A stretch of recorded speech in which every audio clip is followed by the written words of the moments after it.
So let me tell you, I've used Shopify since 2013. It is the absolute best. And I can't even tell you how many people, how many women I've converted to Shopify. Here's why. If you're selling on Etsy or in a Facebook group in particular, there are a few things. First of all, you don't have control if you're selling in one of those. Like, let's say, for example, you're selling on Etsy.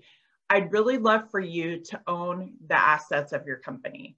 I'd really love for you to be able to create an email list that you own and be able to email them when you want to.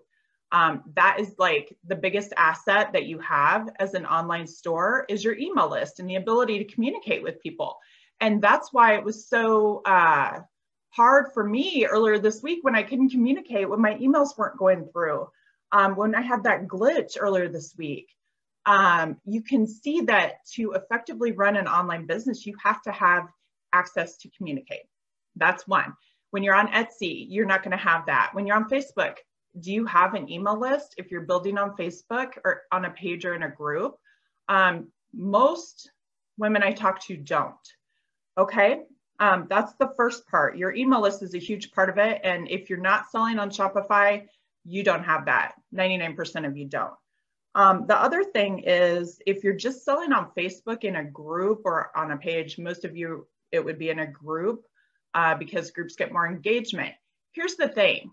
There are so many things that can go wrong. You can lose access to Facebook. I have talked with women that have lost access. They've been locked out. Their entire group's been deleted. It's scary to think that Facebook is in charge of your business and they're basically in control. So if you want to continue selling in Facebook, that's perfectly great. You know, you've got a head start if you've already got a Facebook group.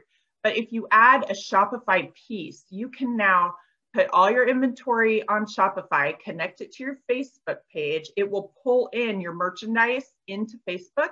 You can actually do live sales now and people check out through Shopify. And that's a new feature that's just come like in the last 6 months or year to Facebook. Also, think about this. What if someone wants to buy something, but you're not on? Or what if they want to browse? Like, how hard is it if you're in a Facebook group to go in there and like browse stuff? Like, what are you supposed to do? Scroll through the links and like try to find stuff that it's just hard, right? And so if you want people to buy from you and be loyal customers, you want to make it as easy as possible for them to do that. So having a Shopify store lets them shop when they want to, right? And it's easy. It's so easy. There was a girl last year that she did not think that Shopify was important.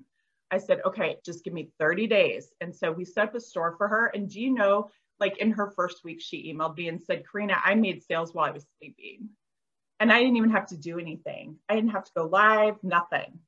And it was all because she was promoting her store, her Shopify store inside her Facebook group. So people were actually shopping when they wanted to shop, you know, not just posting and waiting to be invoiced. So I really want you to think about that.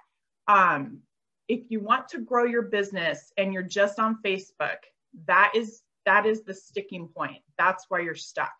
You have to grow and expand and give your customers better options to shop with you. It's better to have multiple streams to shop.